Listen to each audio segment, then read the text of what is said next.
doing today? Good. Oh, yeah. You know, Jordan, you're pretty quiet actually. Is there a way? Up a little. Let's see. I'm trying to center. Oh no, my image is way off. Okay. Sorry. I'm gonna get a little bit louder and okay, Hey. cool. Sorry, I forgot to turn on my audio interface. No worries. All right. I'm just centering this image here so we look pretty. You guys look lovely, of course. Okay, so this is going to be a little tricky on my end, but my video team can deal with that. Ha ha ha. All right. There we go. All right, cool, guys. I think that should be good to go. I want to double check this audio, though. Can you guys just say, hey, what's up real fast?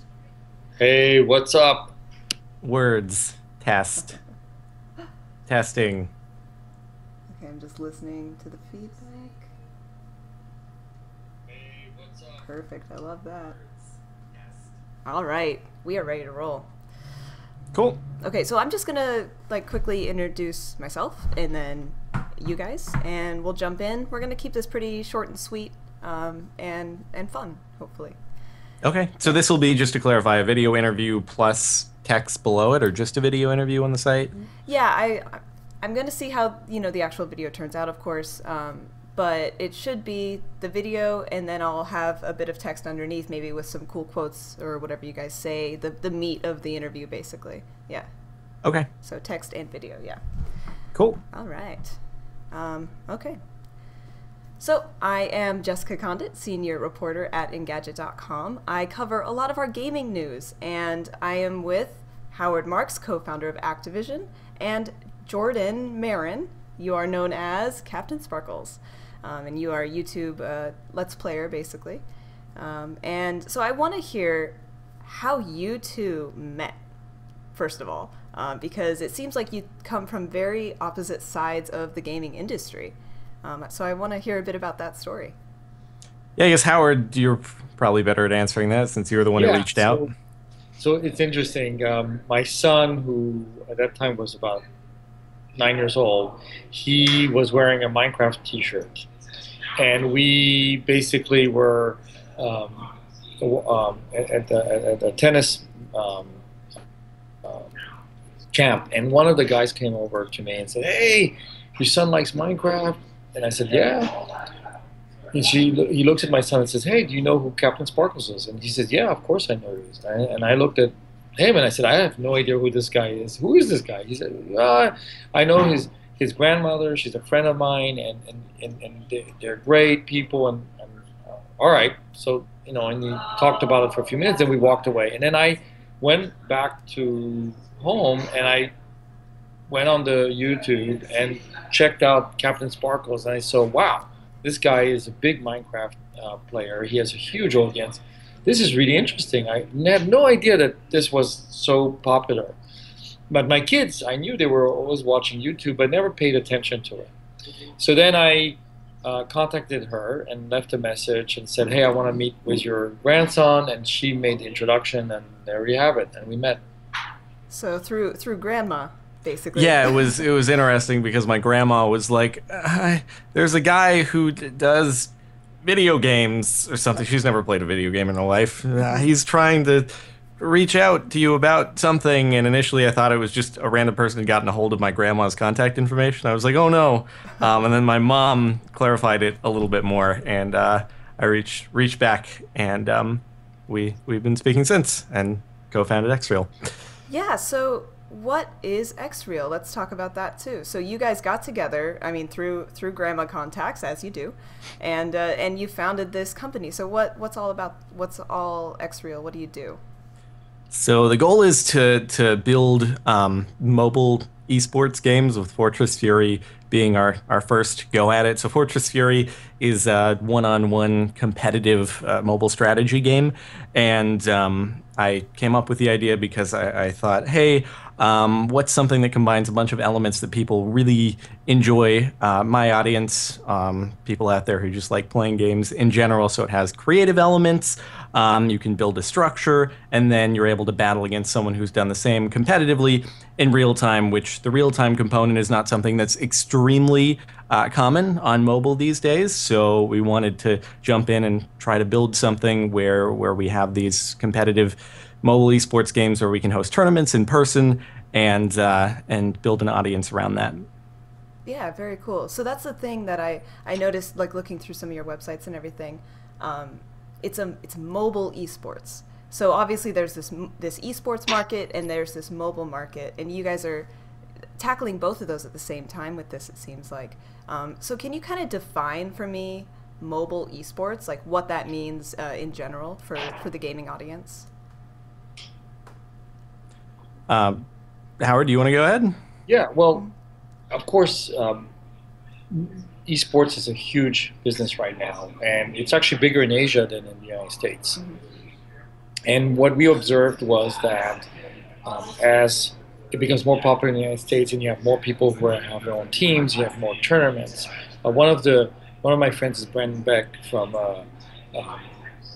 who built League of Legends, mm-hmm. and I spent some time with him just to understand what this was all about, and it became a much bigger business than I ever thought it would be. And the logical progression would be that not only are you going to play 40 minutes up to an hour on your PC in a tournament, or even any kind of tournament, you may want to also have an experience that is shorter.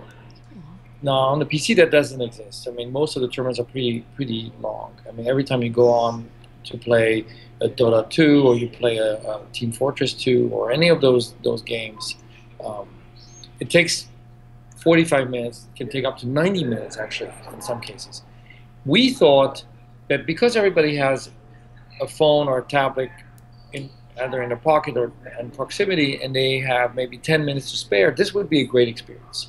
And we thought esports naturally should migrate towards the mobile devices, and that's why we're only focusing on that. And we want to have we're going to start small, but we want to be leaders in that field. Okay, cool. So this is something, so Fortress Fury, which is the game, so it has these PvP elements, and you can kind of hop on, play around in what, like 10 minutes or something, and then get down, or? Even shorter than that. An average game lasts between 2 and 3 minutes, so you can be waiting in a quick line for food even, and play a match, and then get off after one if you like, or you can play several in a row. It all happens very, very quickly. You can go back, tweak your fortress in a very short amount of time as well, and just very, very short gameplay sessions if you want, but again, you can also stay on for a longer period of time and play consecutive matches, rank up, get resources, and keep adding to your fortress. That's pretty cool, yeah. And so, I mean, you guys already have, I saw, like over 1 million downloads, and this came out when? Like just like a month or two ago, right? It's been almost a couple months now. It came out in mid-May. Okay, yeah, so a few months, over 1 million downloads. That's a pretty good, that's a pretty good audience there. So Jordan, how much do you think your YouTube audience has like impacted people wanting to play this and download it? I would hope quite a bit. I sort of documented the entire process of development from start to finish. We started developing on August 1st of 2014, so it's been almost a year now. And as we continue to work on it, added in substantial new elements into the game. As it was being developed, I'd make videos on it. I would show people, hey, we've added this. This is what we're planning on doing. I'd also get everyone involved in making certain decisions about the games. So I had a few videos over the course of development where we would vote on something like the title of the game. For example, that was held to a vote initially. We ended up having to tweak it later on, but we've also had votes on the logo of the game, the app icon for the App Store and the Play Store. And I think that having the audience involved from day one, essentially, hopefully built up quite a bit of interest so that when we actually launched, a lot of people went and downloaded it. Absolutely. Yeah, I mean, it seems that, of course it would have an impact. I mean, that's your thing. You make videos about games. You make a video about this game. Hopefully it'll sell a little more, right? Yeah. And then I wonder, because it seems that you guys have a few other projects going on, like in terms of almost crowdfunding. Like, how are you funding Xray, your company, and Fortress Fury? Maybe Howard, yeah. So that's another innovation. I mean, Jordan told you about the innovation of developing a game with the community, for the community, very tightly integrated.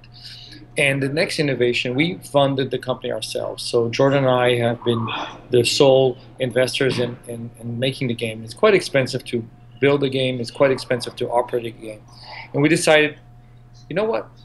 What would be really great is if we could actually have those players, those fans, become shareholders in our company and offer a piece of the company to them to actually not only eventually hopefully make a return on their investment, but also become brand ambassadors for us and promote the game in their own cities. For example, put together tournaments. So the goal would be, let's say, get 5,000 shareholders, and they're all scattered around the country.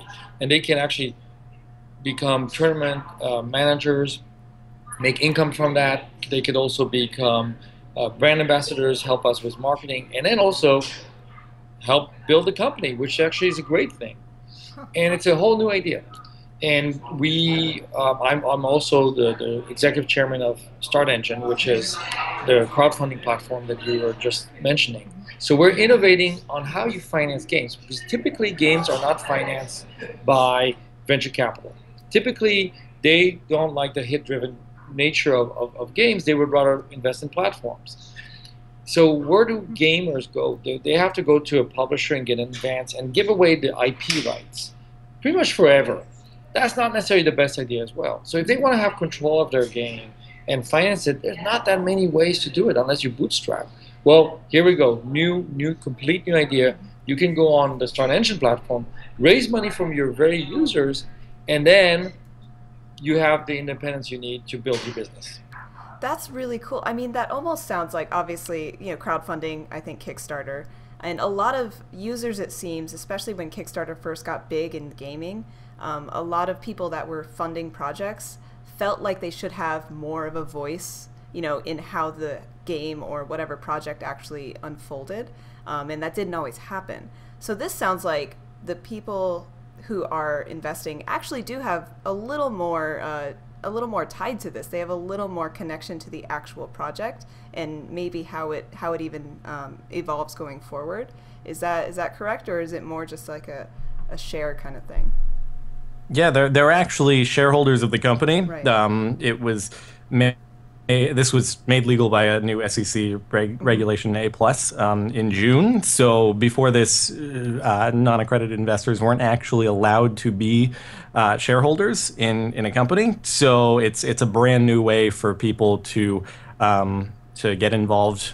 They actually hold a piece. So if the company does grow, then they get a return with it, and it's pretty cool for them. Yeah, that's a great idea. I mean, is this something to compete with Kickstarter, or is it something totally separate, do you think? I don't think we compete with Kickstarter. I mean, Kickstarter did the Oculus Rift, and I don't think you remember seeing how once they were able to sell the company for $2 billion, there was a complete backlash from the backers who said, look, hold on a second. We actually were the ones who created from a concept. The product didn't even ship.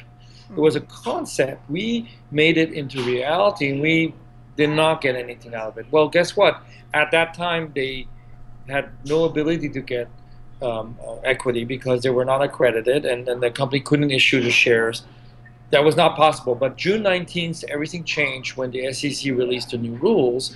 That's possible now. And Kickstarter has made it very clear they're not interested in being in that business, because it's a different business. You have to deal with securities laws and equity and a lot of audits and accounting.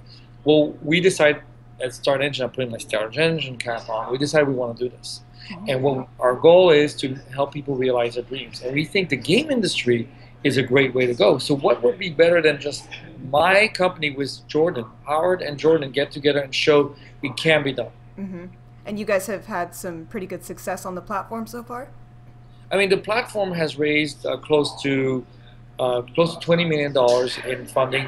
Thanks. Most of it went to one company. It's a car company called Elio Motors. But second to that is Xray. Awesome. We haven't really started our main campaign yet. We've been pretty quiet. first of all, making sure that we understand how to do it. And soon we're going to be offering quite a lot of marketing, press, PR to alert the users that they can come in. If you go in our game today, you'll see a little message that says, hey, come get involved with us, go check it out. And we're still very quiet on financials because we just want to understand what the interest level is. If the interest level becomes quite significant, we're going to release more information about the company. Absolutely, that makes sense. So anyone, you don't have to be like, do you have to be like this accredited business or something to give money or to buy shares or anything through Start Engine, or can just anyone get on and have some shares in Xray? Anybody can do it, and that is the real innovation here. Yeah. The 7% of the country, or some people even say 5% of the country that are accredited investors, and 95% of the country are not. We're going after the 95%. So we're really expanding the opportunity to anybody. You have to be 18 and over. So for under 18, the parents have to make that financial decision, of course, but people can use their pocket money if they wanted to. Yeah. And we think it's a great opportunity to invest in mobile gaming early on, so that you don't come in when the company's already $1 billion value. You come in at a very early stage. And yes, there's more risk, and I hope people understand that, but the rewards are higher. Yeah, absolutely. Okay, cool. That sounds great, and it sounds like Fortress Fury is doing very well as well. So what do you guys see, just kind of final question, wrapping things up here, how do you guys see all of this moving forward? Maybe in 5 years, where do you guys really want to be? What do you want to be doing? I mean, it would be great in 5 years if we had several titles under our belt in the mobile esports category, have consistent live tournaments, maybe even some sort of structured league for that sort of thing. But the focus will be mobile competitive games. So for now, Fortress Fury will be the focus. We'll see where that takes us. And assuming that it pans out well, then more titles in that same sort of category that we'll continue to build over time and keep doing the tournaments, live events, and all of that. Cool. And Jordan, are you going to stay doing CaptainSparklez, or are you going to keep doing those YouTube videos, do you think? Absolutely. That's the plan, to keep doing that as long as people are interested there as well. My little sister loves them, so please keep doing them. Yeah, please. Thank you. Appreciate it. Absolutely. All right. Cool. Howard, any final thoughts from you? Well, Jordan and I have talked numerous times that there will be a day where you'll be able to win $1 million playing a mobile game in a tournament. And that would be, for us, a very key element of success. Absolutely. Very cool. All right. I'm good. That was great, guys. Thank you very much. Great. Yeah, thanks for hanging out. Thank you. And I think that worked out all right. I guess we'll find out for my video guys. I heard there were a couple of instances there when the audio sort of cut out on my end. I don't know if that carried over to you. I guess, yeah, I'll find out because I have it recording on my computer and on the Twitch archive.